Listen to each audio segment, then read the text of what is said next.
Something is wrong with the way you think. You have known this since childhood. The speed at which your mind dismantles a conversation into its components while everyone else nods along. The way you spot the flaw in a plan before the presenter has even finished. The strange, almost painful awareness that most of the people around you are operating on an entirely different frequency. You have carried this feeling your entire life and never been able to name it. Today, you will get a name for it and 7 signs that confirm it. But here is what will unsettle you. A sharp mind does not make your life easier. It makes it lonelier. By the end of this, you will understand exactly why. Habit 1. You argue with yourself before you argue with anyone else. Most people form an opinion and then defend it like territory. They plant a flag in whatever they believed first and spend the rest of their lives fighting anyone who tries to move it. They call this conviction. It is not. It is intellectual laziness wearing the costume of certainty. You operate differently. You attack your own ideas before they ever leave your mind. There is a cognitive process that researchers from the journal Individual Differences have directly linked to higher analytical intelligence. It is called dialectical thinking. The ability to hold 2 contradictory ideas in mind simultaneously and examine both without flinching. Not to find the comfortable middle ground, not to see both sides in the way a politician avoids commitment, but to genuinely stress test your own beliefs, the way an engineer stress tests a bridge before opening it to traffic. Most minds cannot do this. It feels like betrayal to question your own conclusions. It produces a deep, almost physical discomfort that psychologists call cognitive dissonance. The average person resolves that discomfort by quickly picking a side and ignoring the other. It feels like relief. It feels like clarity. But it is the intellectual equivalent of closing your eyes during surgery because the sight of blood is uncomfortable. The problem does not disappear because you stopped looking at it. Your mind does not flinch. You sit with the discomfort. You let the contradiction breathe. You cross-examine your own reasoning the way a prosecutor cross-examines a hostile witness. And only once the internal trial is over do you speak. This is why people think you are slow to decide. This is why they mistake your deliberateness for indecisiveness. They think you cannot make up your mind. The truth is the opposite. You refuse to make it up carelessly. During the Manhattan Project, physicist Niels Bohr frustrated almost every colleague he worked with, not because he was difficult, but because he argued against his own theories in the middle of presenting them. He would propose an idea and then immediately attempt to destroy it, sometimes mid-sentence. His colleagues found this unbearable, but Bohr understood something they did not. The most dangerous idea is the one you fall in love with before you try to kill it. His internal arguments produced insights that shaped nuclear physics for a century. He was not indecisive. He was rigorous at a level most minds cannot sustain. If you are constantly debating inside your own head, questioning your own conclusions before they harden into fixed beliefs, you are not confused. You are operating a cognitive mechanism most people do not possess, and it costs you something. The bliss of simple answers. But what it gives you is worth more.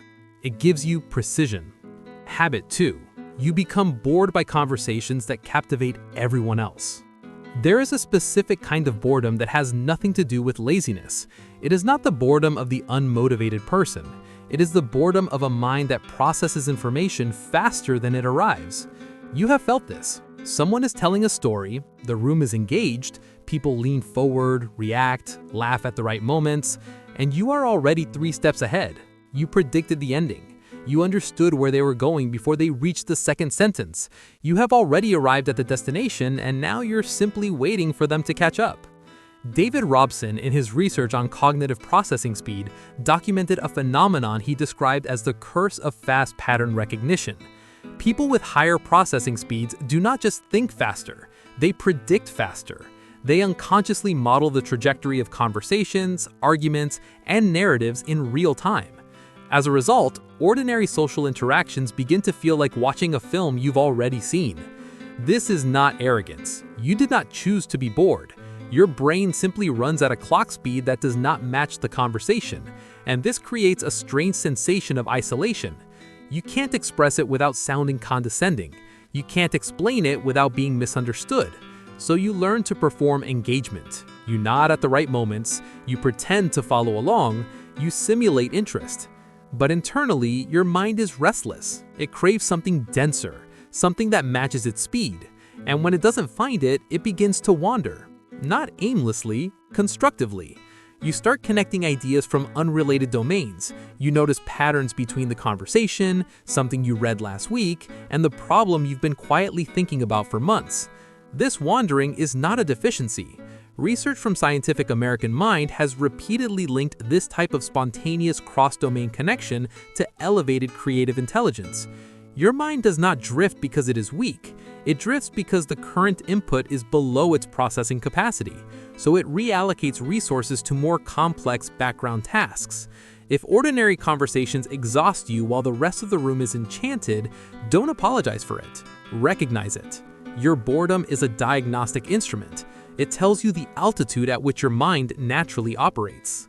Habit 3. You change your mind without shame. The average person treats changing their mind as a public humiliation. They will defend a position they privately believe is wrong rather than bear the social cost of admitting error. Their identity is stitched to their beliefs. To change a belief is to destabilize the self, and most people are not durable enough to withstand that kind of restructuring. You are different. You have changed your mind on things you once held with absolute certainty. Political positions, career decisions, judgments about people, and instead of feeling defeated by that change, you experience something strange: relief, clarity, the sensation of a dislocated bone returning to its socket. Daniel Kahneman spent decades studying this. In his research on cognitive flexibility, he found that the willingness to update beliefs in response to new evidence is one of the strongest correlates of superior judgment. Not raw IQ, not education, not experience. Just a simple willingness to say, "I was wrong, and here is what I now believe." Kahneman himself demonstrated this behavior publicly.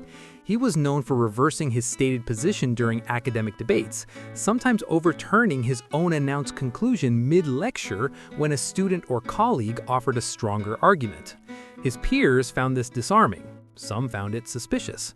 How could a man of his standing admit error so easily? But Kahneman understood that intellectual honesty is not a vulnerability. It is the highest form of cognitive discipline. A mind that cannot update is a mind that cannot improve. And a mind that cannot improve is a mind that calcifies in its own irrelevance, however brilliant it may have once been. In intelligence research, there is a term for this: actively open-minded thinking, formalized by psychologist Jonathan Barron.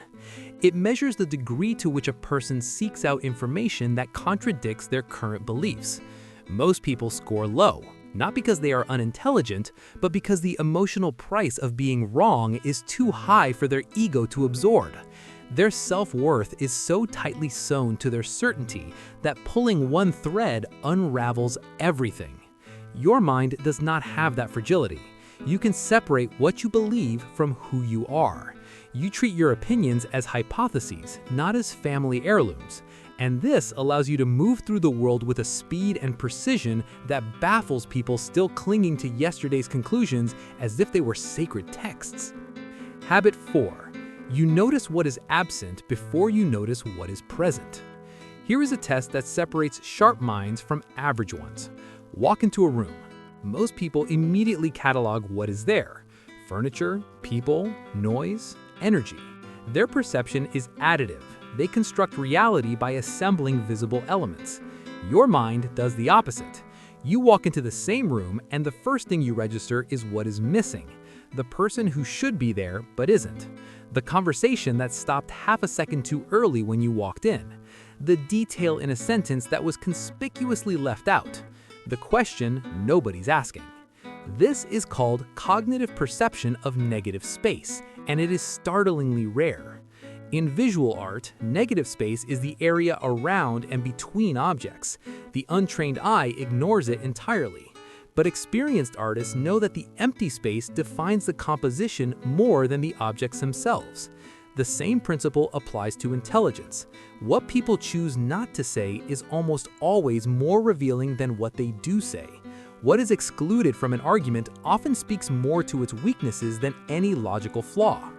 During World War II, American statistician Abraham Wald was tasked with determining where to add armor to bombers.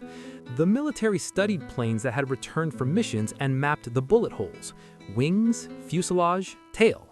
Every analyst recommended reinforcing those areas.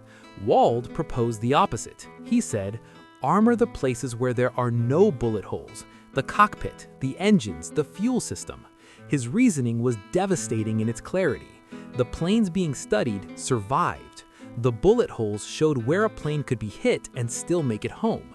The areas with no damage were not untouched. They were the places where a hit meant the plane never came back. Every other analyst saw what was there. Wald saw what wasn't. And that single observation saved thousands of lives.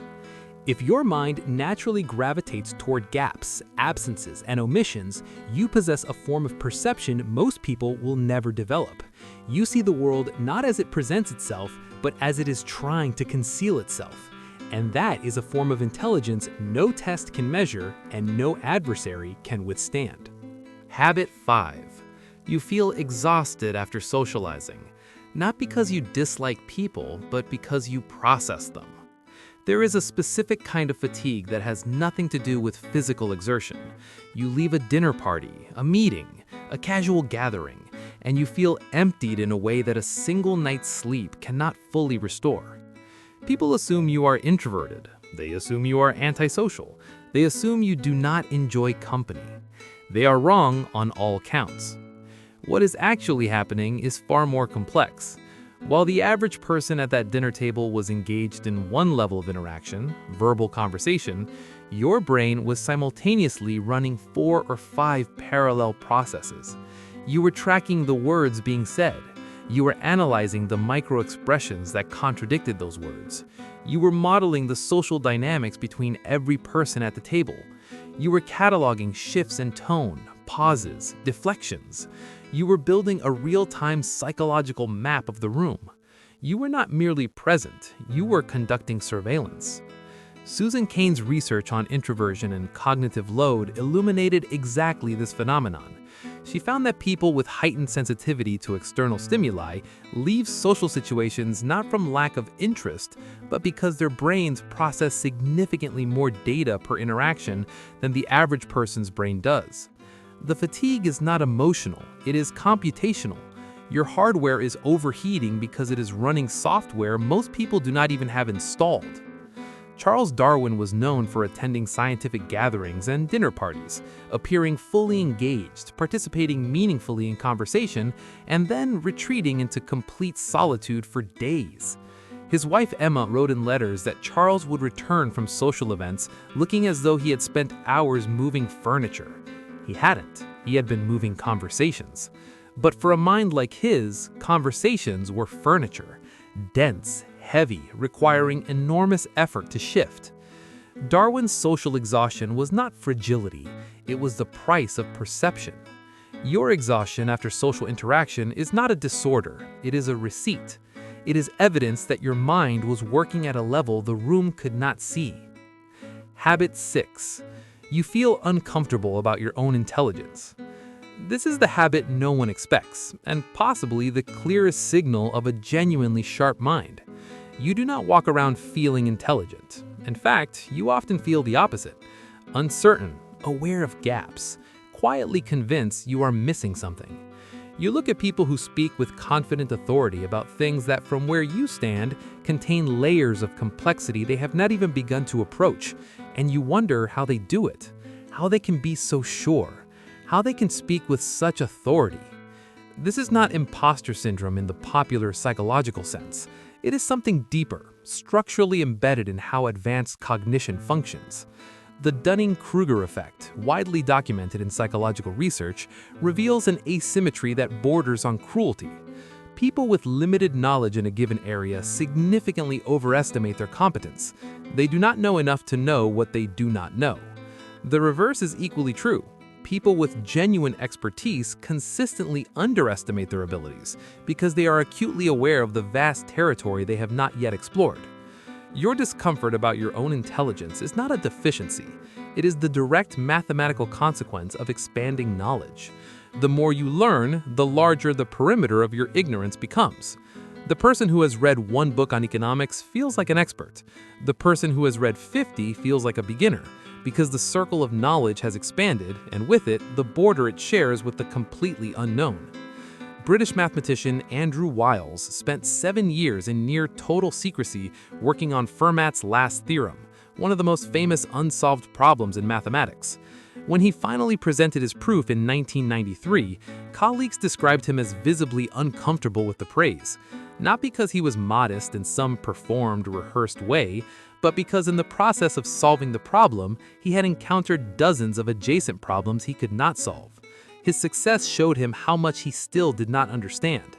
Solving the theorem made him feel less capable, not more. If you experience quiet discomfort about your own mind, if you flinch when someone calls you intelligent, if you feel like a fraud despite evidence to the contrary, stop interpreting this as weakness. It is the clearest sign that your cognitive map is large enough to include its own blank spaces. The fool sees a complete picture because he has never looked beyond its edges. You see an incomplete picture because you know the frame is not the boundary. Habit 7. Your relationship with time puzzles other people.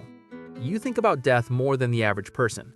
Not morbidly, not with anxiety or dread, but with a cold, clear awareness that time is a non-renewable resource, and most people spend it as though they have an infinite supply. This is the habit that distinguishes a sharp mind from a merely educated one. Education fills the mind. Awareness of mortality sharpens it. You observe people spending hours arguing about things that will not matter in 6 months. You watch them seek approval from people they will not remember in 5 years. You see them investing energy in feuds, gossip, status competitions, and performative busyness, and something inside you withdraws, not in judgment, in bewilderment, because you cannot understand why they cannot see the clock running. A study published by the American Psychological Association found a direct correlation between temporal awareness and strategic thinking. People who maintain a conscious, non-anxious relationship with their own mortality make significantly more effective long-term decisions. They are less susceptible to sunk cost fallacies. They are more willing to abandon failing projects. They are quicker to exit relationships that drain rather than develop. Not because they are cold, because they understand the arithmetic. Every hour spent on something purposeless is an hour stolen from something that could have mattered. Roman Emperor Marcus Aurelius kept a private journal, never intended for publication, in which he repeatedly reminded himself that he would die, not as punishment, but as a calibration instrument. He wrote variations of the same idea. You could leave life right now. Let that determine what you do, say, and think. He was not depressed. He was awake. He used mortality the way a navigator uses a compass, not to frighten himself, but to confirm he was still moving in the right direction. You do this instinctively. When someone asks for your time, your first internal question is not, can I, but is this worth the hours it will cost me knowing I will never get those hours back? This calculation happens automatically, below your conscious awareness, filtering every request, every opportunity, every relationship through a lens most people do not acquire until it is too late. This is why you sometimes seem detached or indifferent to people who do not understand you. They think you are arrogant. You are selective. You have an internal economy that values time above money, above status, above social currency. And that economy causes you to do things that confuse people. Leaving events early, declining invitations without lengthy explanation, spending an entire weekend alone with a single problem that has captured your attention, ending conversations the moment they stop generating new information. They call it antisocial. You call it arithmetic. If you consistently experience this low-frequency awareness of time, if you find that you simply cannot spend it the way others do, understand that this is not morbidity. It is the kind of cognitive orientation most people never reach. For most, this awareness develops only in the final years of life, when the clock can no longer be ignored. You developed it early, and that gives you something intelligence alone cannot provide: precision of purpose. Conclusion.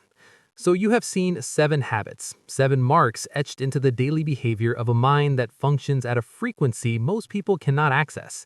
You argue with yourself before arguing with others. You are bored with conversations that captivate the room. You change your mind without shame. You notice what is absent before what is present. You are worn out by the invisible labor of reading people. You feel discomfort about your own abilities, and you guard your time with an intensity others find unsettling. These are not quirks. These are not personality flaws dressed in flattering language. These are the operational signatures of a mind that processes the world at a depth and speed that carries a very specific price: loneliness. Not the loneliness of being without people, the loneliness of being without someone who runs the same way you do. The loneliness of seeing something clearly and being unable to explain it to someone who lacks the framework to receive it. The loneliness of living in a world that rewards the speed of opinion over the quality of thought, confidence over accuracy, volume over insight. For years, you have wondered, am I strange? Is my boredom a defect? Is my exhaustion a weakness? Is my inability to stop thinking a curse? It is not a curse. It is a price. The price of carrying a mind built for a depth of engagement that the modern world does not require and does not reward. But here is what changes everything. The world does not reward this publicly, but privately, in the decisions that shape careers, relationships, and legacies. It is the only thing that matters. A loud mind attracts attention. A sharp mind gets results. A popular mind gets followers. A precise mind gets freedom. You are not broken. You are not behind. You are not strange. You are simply awake in a room full of people who are still asleep. And the discomfort you feel is not a signal to go back to sleep. It is the price of being conscious. So the next time someone tells you you think too much, that you are too intense, that you need to relax, understand what they are actually saying. They are saying that your clarity makes them uncomfortable, and that discomfort is not your problem. It is your proof of concept. This video is educational in nature. The goal is not to harm others or to manipulate them, but to better understand the workings of the mind, to recognize one's own patterns, and to make more conscious decisions. Use these ideas with respect for yourself and others.